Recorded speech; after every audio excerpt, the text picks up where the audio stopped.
Hey guys, this is Warhawk Beyond 2040 and welcome to the first edition of a brand new review series where I'm going to be talking about Legends of Tomorrow Season 5, and this was something that I've been on the fence about for a really long time. I wasn't entirely sure whether or not I wanted to review Legends of Tomorrow, and there's many reasons for that. Ever since Legends of Tomorrow started back in 2016, it started out as a really good show. Season 1, I admit, was a little bit slow at times, but for the most part it grew and developed into a really awesome show. And what I liked about Legends of Tomorrow, especially in those early seasons, they took a bunch of not so well known DC heroes and threw in some villains as well. I have to give them credit for that. Took a bunch of lesser known characters, put them together, and made a team out of them. Think of Star Trek meets Justice League with sprinkles of Doctor Who, because that was what Legends of Tomorrow was like. You had the superhero aspects of DC, so like think Justice Society or the Justice League. Combine that with the travelling explorations of Star Trek and time travelling concept of Doctor Who. So if you put all those things together, you'd get Legends of Tomorrow. And it had a good balance as well. There was dark and seriousness, and there was a little bit of comedy, but they didn't overdo it with comedy. Boy, was I wrong. As I said, Season 1, very good. Season 2 is my favourite because that was as close to a real serious DC superhero live action show that we got, where we saw Eobard Thawne form his own Legion of Doom with Malcolm Merlyn and Damien Darhk. They even went back to the past and recruited a young Leonard Snart before he became a legend. So that was a really good season, and that's still to this day my favourite. Season 3, still a very good season, but I could see that the writing was slowly on the wall. It started getting a little bit silly, but it was still a good season. And I felt the show started to drop its quality when Martin Stein was killed off. And when we lost Jeffrey and Leonard Snart, everything went downhill. There was hardly any originals left, and in this season we do lose another original, which I won't say who it is, but people out there who probably have seen Season 5 already, you know who we're talking about here. But then we get to Season 4. I hated it, didn't like it, just didn't do it for me. And if not for Brandon Routh and Courtney Ford, this show just would have absolutely sucked. I'm sorry, I just didn't like it. And that brings us to Season 5. I haven't seen all of Season 5 yet. I've only seen about maybe 8 or 9 episodes. So what's going to happen is, for the first half of this review series, I will be talking about the first 8 or 9 episodes. Then I'm going to watch the rest of Season 5. Then I'll talk about them after. For the most part, Legends of Tomorrow Season 5, the first half that I've seen, it's been pretty good. It's been okay. It's not perfect. Still a couple little bugs there that haven't gone away, but so far a lot better than Season 4. And there's been some really good episodes that I've really enjoyed a lot. Even some episodes that a good friend of mine recommended to me that I thought I would end up hating turned out to be pretty good. So overall, so far, it's been a pretty good season. I would say one of the better ones, and certainly a lot better than the 4th one. So, with that all said, let's not waste any more time. Let's talk about Episode 1, Meet the Legends. And before I begin, I just want to quickly point out that I know I did Legends of Tomorrow Crisis on Infinite Earths Part 5 a couple months ago. That is by no means the season premiere of Season 5. That was more of a special to time with the Crisis crossover events.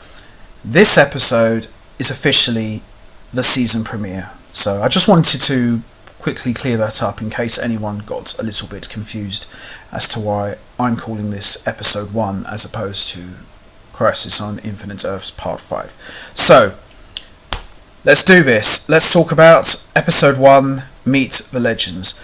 So, this entire episode is constructed around an in-universe documentary which aims to take behind scenes of the team after they've become incredibly popular.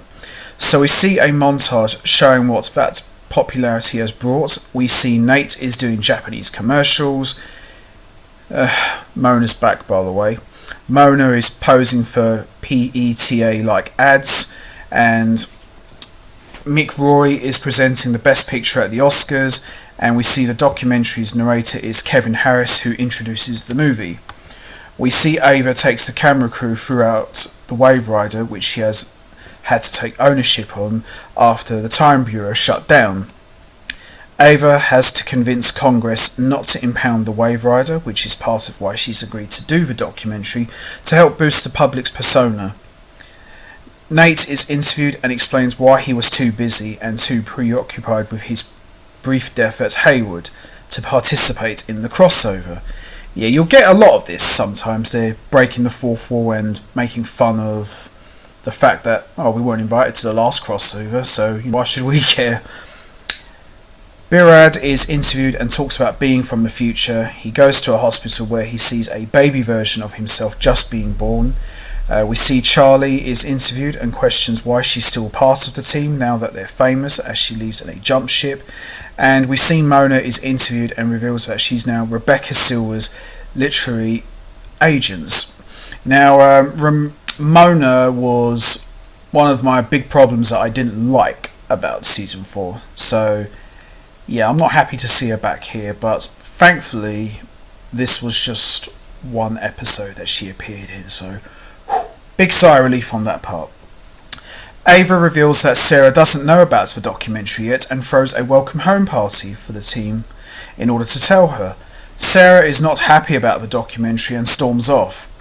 As the team visits the temporal zone, Ray explains how his image is still recovering after what's happened with Neuron. The Wave Rider, which has been glitching recently, experiences a timequake which leads them to 1917 Russia. They arrive to find Rasputin's funeral, only to find him reanimated as a zombie.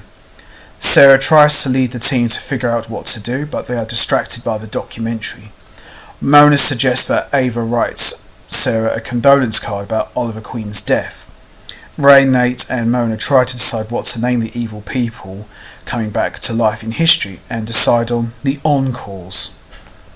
Okay. Birad gives Sarah a Lord Messer drawing of herself, Laurel and Oliver, which prompts Sarah to say that condolence cards are lame, just as Ava's about to bring hers. Ava decides that her priority should be trying to fix the Rasputin situation. The team realises that Rasputin came back to get revenge on the person who killed him, Yusupov, but they each take different approaches on how to do it. Ray and Nate arrive at Rasputin's manor just as Yusupov is killed. Nate pretends that he's interviewing Rasputin, which wins him over. Ava decides to try to snipe Rasputin, but Ray turns into atom size and jams her gun. Mona forges a love letter for Rasputin and Mick intercepts it, complimenting her on her writing.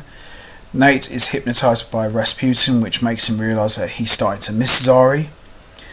Ava tries to fire as Rasputin and misses, and the team fights him off.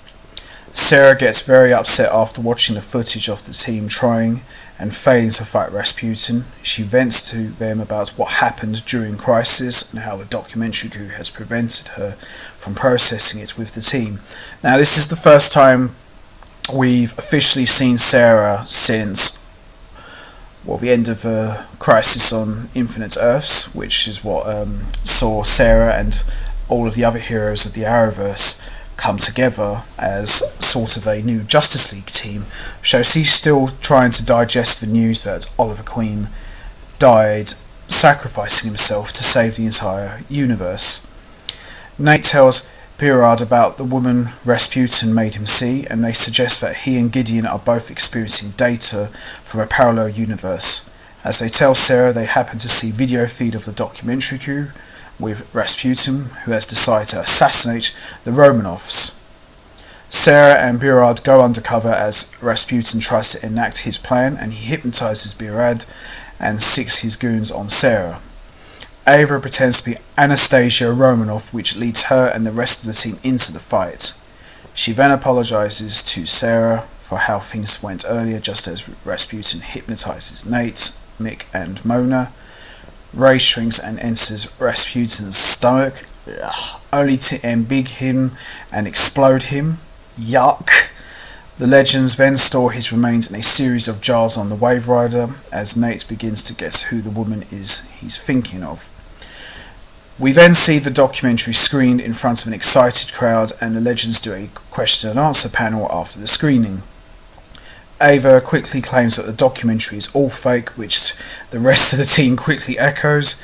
They get back on the Wave Rider, and Mick reveals that he stole a Faberge egg from Rasputin, which is worth millions of dollars. Mick later gives Mona the Rebecca Silver franchise, which she gladly accepts. She then decides she needs to leave the Wave Rider in order to be Rebecca Silver. Nate runs a test on Gideon, which proves that Zari at one point did exist. Also in this episode, we see Gary is interviewed and tries to excuse his brief turn to villainy from the last season. He reveals that he's now John Constantine's apprentice, and they are now called to do an exorcism of a young boy who ends up being possessed by one of John's old friends. John asks the friend if Astra is the one releasing everyone from hell, and he confirms it. John exorcises the demon from the kid and tells Gary to warn the legends about Astra. Constantine later returns to the Wave Rider and drinks all of the Rasputin's remains so that he can successfully travel back to hell. And we pretty much wrap up the first episode of Season 5. Overall, not too bad. Pretty decent. A little bit silly on some parts, but not as bad as it could have been. Quite enjoyed it. Glad Mona's gone, and I'm glad she was only in for one episode. So, good riddance. But, yeah, I would say this was pretty good. I would say it was pretty decent, in my opinion. It's pretty good that we see Sarah is still dealing with the aftermath of Oliver Queen's death, so I'm glad they still reference that, because that would have annoyed me if they just swept that under the carpet and just moved on. So I'm glad they fully addressed that, and it's going to be interesting to see how Nate is going to try and address the whole Zari situation, especially as she was wiped out from existence at the end of season 4, so it should be quite interesting. But yeah, overall I quite enjoyed this episode. I quite like this a lot. So I'm going to wrap this up now. What did you think of the first episode of Legends of Tomorrow? Did you think it was good? How do you think Nate will track down Zari? Do you think Zari does exist in the new timeline or not? What about Mona becoming the new Rebecca Silver after taking over from Mick Rory? You know what to do, guys. Hit the like button, hit the subscribe button, leave your thoughts and comments down below, and I will be back next time for another edition of Legends of Tomorrow Season 5, where I'll be talking about Episode 2. So until next time, take care everybody, and stay safe.